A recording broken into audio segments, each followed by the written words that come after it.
Hello, everyone. Welcome to Mission Log 1 of the Clean Room, hosted by University of Georgia's Small Satellite Research Laboratory. My name is Raksha Dama, and I'll be your host for today as we explore the origins of the lab. And now I'd like to welcome two very vital members of SSRL. Hi, I'm Vedika Gildial. I'm the Mission Operations Lead for Mochi and MEMSA. Hey, I'm Parker Ensing. I'm a former lab member. When I was in the lab, I was the chief engineer for the whole lab and oversaw all the technical teams. I also founded the research and development team before moving on from the lab to a different research laboratory. I just want to say thank you to you both for speaking on our debut episode. It's so nice to have you here. Now we'll be discussing exactly how the SSRL came to be, some of the challenges that you guys have had to face through designing and launching a CubeSat satellite, and even the excitement of seeing your work go up into orbit. So now I invite our listeners to sit back, relax, and join us as we delve into the humble beginnings of the SSRL and its journey through the stars.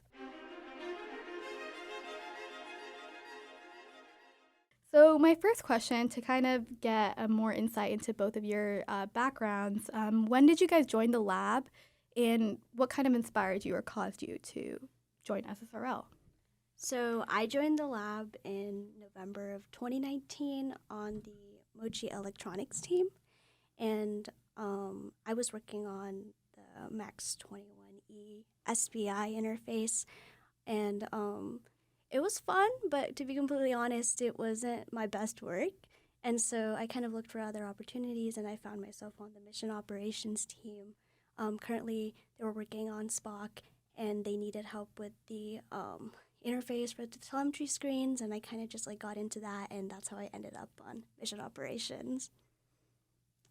Yeah, so I originally joined the lab back in 2017, and I was only in the lab for about 9 months. I did less than one full year in my undergrad, but I was a mechanical engineer at the time, and I knew Graham Grable, who was at the time the team lead for the mech team on SPOC. We knew each other from ASME. And he was kind of talking about it, and I've always been into space, I've wanted to be an astronaut since I was a toddler. So when I heard that there was a team building satellites here at UGA, especially an undergraduate team, not grad students, not professors, I was really interested. So I joined that team on the SPOC mechanical team. I was doing structural analysis, and then eventually I left the lab and went on to graduate and went into industry and all that. And then I came back to grad school in the spring of 21. So when I came back, Dr. Cotton, who was the lab's manager at the time and co-PI, he was on his way out. So he kind of tapped me to be the new chief engineer for the lab. So I came on having kind of had a little bit of a lack of experience before, and then we had to kind of figure out how to move on with his absence, but I was overseeing SPOC and Mochi. At that point, SPOC was kind of on its way out, and then MEMSAT was kind of on the up and up, but yeah, that was kind of my re-entry into the lab. Yeah, I think it's super interesting. You guys both got to see more than one mission come into play. Can you both tell us what you know about how the lab was created? Yeah. So what I know is that in 2016, basically the lab was founded by 3 members, or 4 members. I think it varies based on who you ask. But it was founded with the NASA funding, SPOC, and then Mochi and MEMSAT. Yeah, to kind of add on to that a little bit, basically the lab, from my understanding, kind of started as a small-time startup, like a hobby project between a few of the original founding members.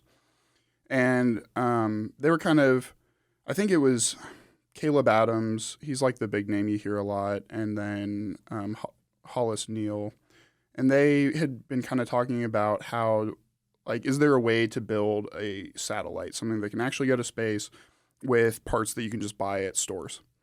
Very consumer, very DIY. And they were kind of looking into that, and they stumbled into this CubeSat research and that whole field and nano satellites, which is really what we specialize in today.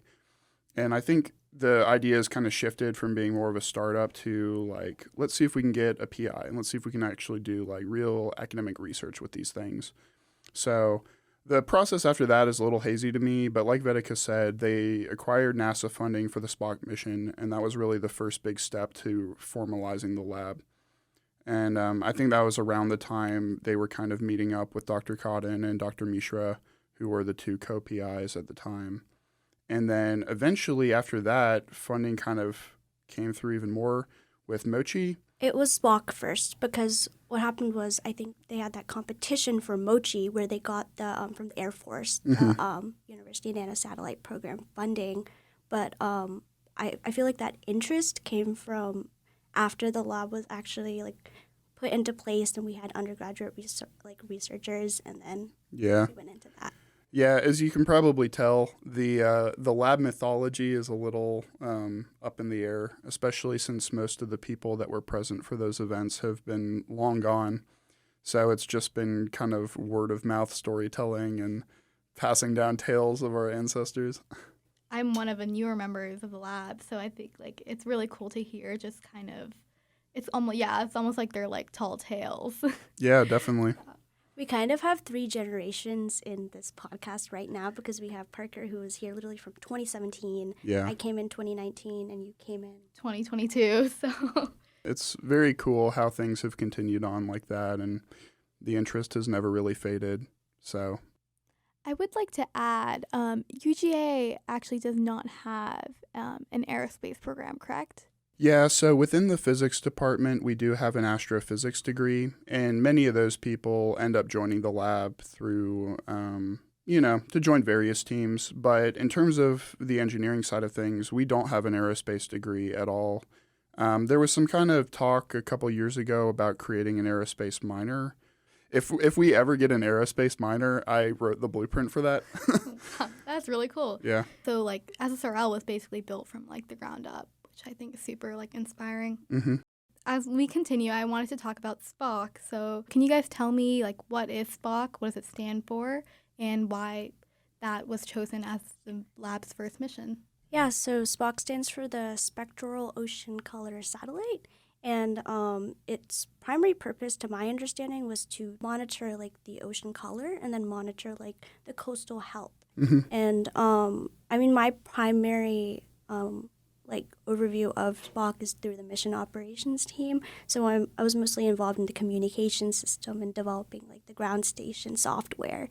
So it was really interesting to see like how everybody like put the 3U together and all of the hardware components, but I wasn't really involved in that. So yeah, just the only thing I would add on is the reason that SPOC is like spectral ocean color is because it had a custom-built optical payload. So we were looking at the Georgia coastline, but more specifically, we were taking images and then breaking those images up into different bands of light. And then we were looking at those bands of light to kind of figure out what's in the water, like what's it made of, what kind of organisms are there, and then we could monitor the coastal health from that. But yeah, in terms of the actual design of SPOC, it was a little bit more streamlined than Mochi, which I think out of our 3 missions is our most complex mission, like technologically. SPOC was a 3U, so I was on the mechanical team, and at the time we were mostly like designing the frame and the structure and making sure it'd be safe enough to actually transport all of our payload to space. But that also included things like the ADCS, which is our control system, helps the satellite point, making sure all the materials were good. When I came onto the project, a lot of the science had already been figured out for the most part. So it was less about kind of figuring out what the experiment is and more about figuring out how can we build a platform to capture that science.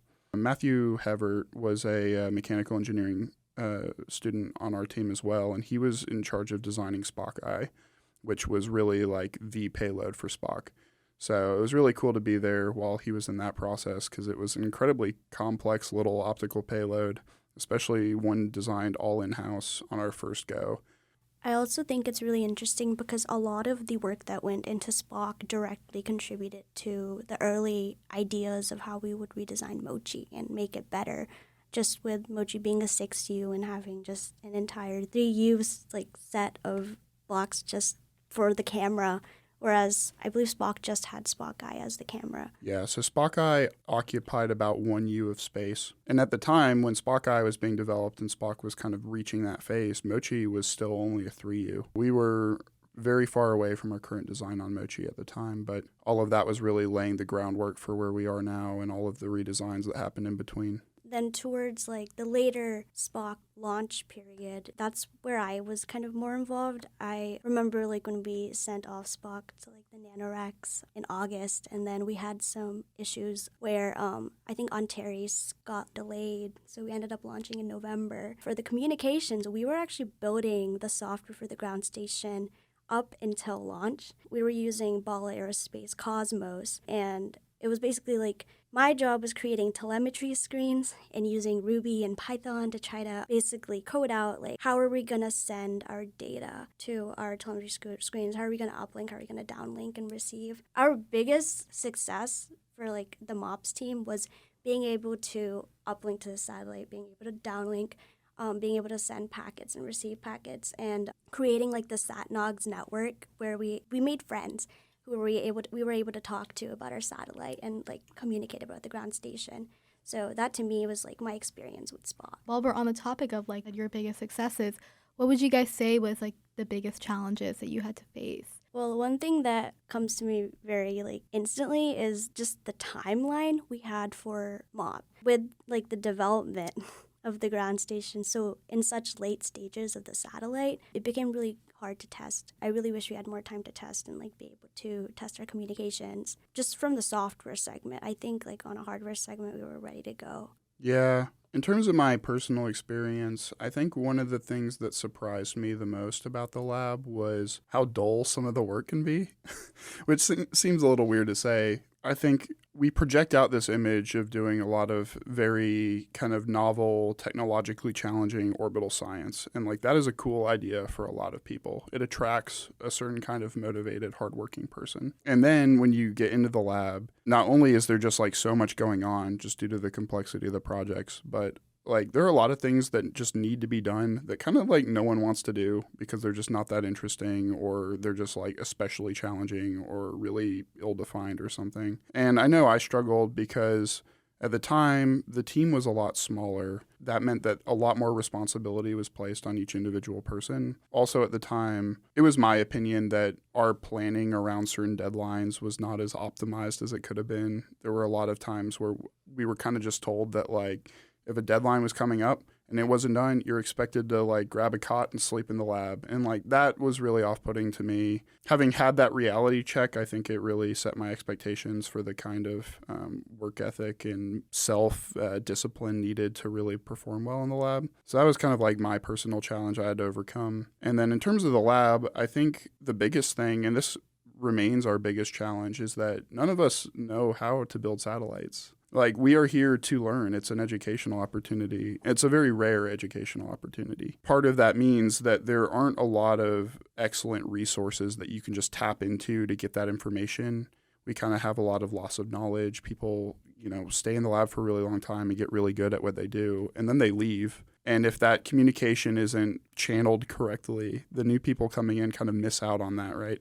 So there's this perpetual train of like, people kind of knowing what they should do, but like not always knowing what to do. And that is a perfectly acceptable problem to have in any kind of field, but it does make our work pretty challenging sometimes. And it's something that is kind of like an advisor and a former like core leader I really wanted to kind of tackle and help eliminate. Yeah, I completely agree with that. And I also feel that, especially in the stage that the lab is in right now, where we just had a lot, like an incredible loss of knowledge. A lot of people just graduated just with the past 3 years. It really feels that communication is key, and like kind of like keeping up with your connections is key.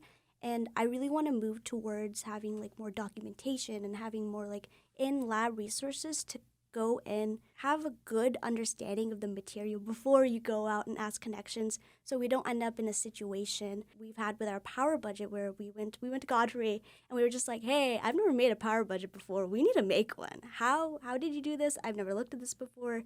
Like, start me from the beginning, whereas like it would be nice to be somewhere in the middle, have to like rely less on connections and more on kind of documentation that you have been building upon. Yeah, so kind of touching on that more, would you guys say that in terms of Mochi and even MemeSat now, did you take some of those challenges and fix those obstacles? I think so for sure. I mean, MemeSat is the best example because MemeSat has really been built on the understanding of all the different failure points from before. MemeSat was in development before SPOC launched, and obviously Mochi's still in development alongside MemeSat, so no system is completely separate from the others, but at the same time, by the time SPOC had launched, we were really, I'd say, still in the early phases of MemeSat's design, like the very early stages, whereas Mochi has been kind of in the like mid to late phase of development for a while now. So it was kind of easy to look at like all the things that went wrong with Mochi's development, like all the redesigns, all of, every step that we had to kind of like reevaluate things. And the same for SPOC because,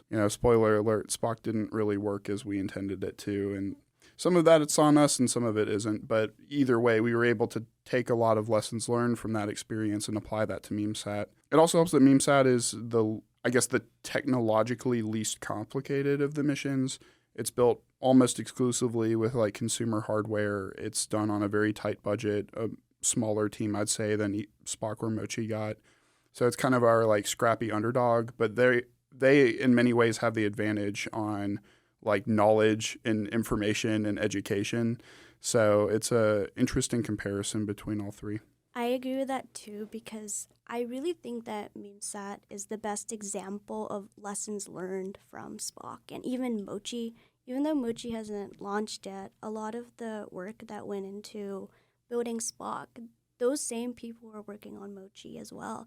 And I think the team that we have on MemeSat right now, they kind of like have been seeing Mochi and the way Mochi has been going, and they've heard tales of how SPOC was going, and people really put their like heart and soul into SPOC.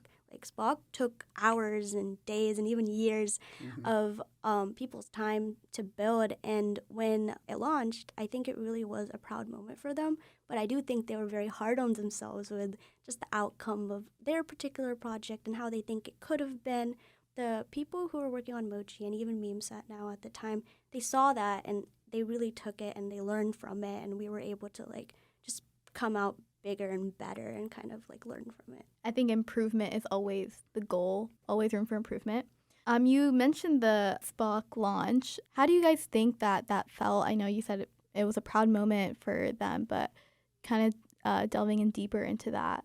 It was really exciting. Like we had news people come to our lab. There was a lot of promo going on. I know like lab promo video played at the football games. It just felt like there was a spotlight that was put on the lab for a small segment of time, which was just our launch time. I think people were really like giddy and excited, and they were like, oh look, it's like the very first satellite that UGA has ever launched, right? Like it's a highlight of not only like STEM at the University of Georgia, but also just like the engineering program does exist. We have a computer science program, like we have STEM students. I think people were really excited about it. I know people went to go watch the launch on Wallops Island, and it just felt like surreal.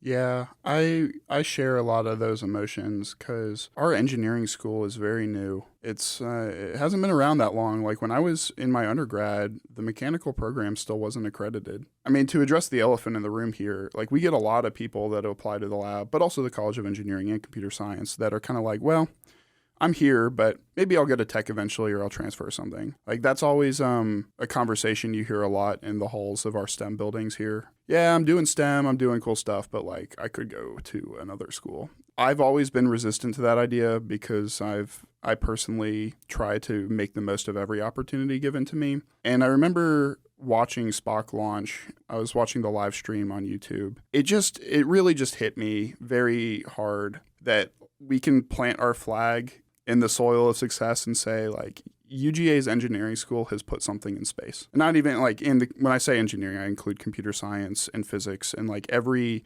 person that has ever contributed to that mission or any of our missions, like they should all feel validated that we are at a top tier school doing exceptional research, doing exceptional technological innovation.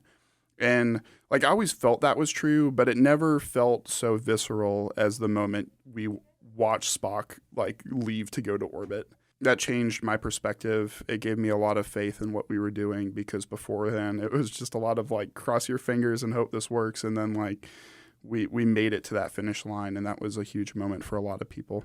I also feel like it made the work that everybody put in so much more tangible. There are a lot of people, like Parker said, who come into STEM at UGA with the hopes of going to tech or going to a better school, but an opportunity like working in research, especially as an undergraduate student, and being able to watch something launch to space is like a once in a lifetime opportunity, especially at a school like the University of Georgia, which is so well-rounded and there's so many different types of people. Yeah, everybody in this field across the country is contributing to the greater good, and I think that's really the point here. It's not so much like a intercollegiate competition. It's just that like our school is new, and there are a lot of people out there that didn't really believe in our capabilities, and I think we proved all those people wrong. And we really also do take a lot of inspiration from other schools. A university in Mississippi reached out to us like a year ago or 2 years ago trying to formulate their own CubeSat program. And they wanted to model theirs in a similar way to ours, which is very undergraduate-led, very like student-focused, especially because at a lot of very established STEM schools, it's really not undergraduate-focused. You've got like grad students leading the work underneath some PI or group of PIs, and then like maybe you have a couple undergrads helping out on things. So we're pretty special in that we really put our undergraduate students first. Yeah, I think kind of like an underlying tone I hear, like, and basically what we've all been talking about is like the purpose of the lab. So would you guys say, since the lab has been founded, that it's fulfilled its purpose almost, or that it's getting there? Or I really think it has. There's so many people, like myself included, that the lab is kind of the reason why I stuck around at UGA.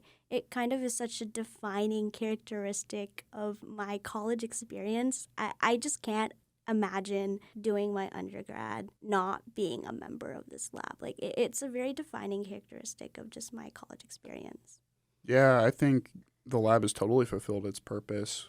I mean, if you look at it strictly from the purpose of like, we want to put stuff in space, like we have done that, like that has happened. And we are well on our way to doing it a couple more times and even more into the future. So just from like a pure achievement perspective, yes, we've done it. Like we are an established lab. We have sent a satellite to space. But from a, I guess, more esoteric perspective, I think a big reason organizations like ours get funding from people like NASA or the Air Force or, you know, other government or even private organizations is because those organizations really want the next generation of thinkers and designers and engineers and scientists to come out of programs like this and go into the industry and workforce with the right kind of hands-on experience. Everyone goes to a university and like sits in a class and like learns the theory for whatever their field is. But like, unless you're very, very targeted about getting special co-ops or internships or job opportunities or whatever, before you graduate, you're not necessarily going to have a lot of hands-on experience unless you really want to. And I think the lab definitely facilitates that process. Like we've got lab alumni at NASA, we've got them at all sorts of space startups all over the country, especially in like California and Colorado. We've got people in very interesting design jobs everywhere, and I think that is really the purpose of the lab. It's like, sure, sending stuff to space in its own right is an interesting goal, but really building the next generation of thinkers and innovators is kind of our bigger goal in my mind, and I think we're fulfilling that every day.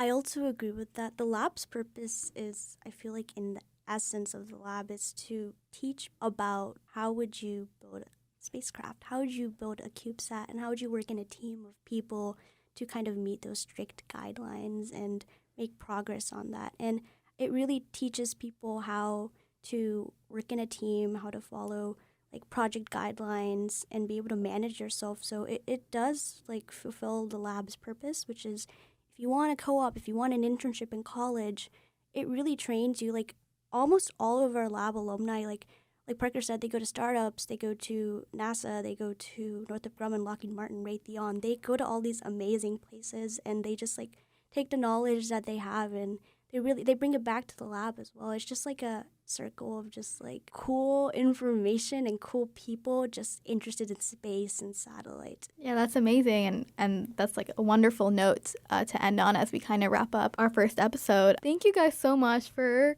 speaking to us today. To our listeners, I also want to thank you for listening. Join us next time as we delve into Mochi and MemeSat. And yeah, that was the first episode of The Clean Room, which is the SSRL's new podcast. Yes.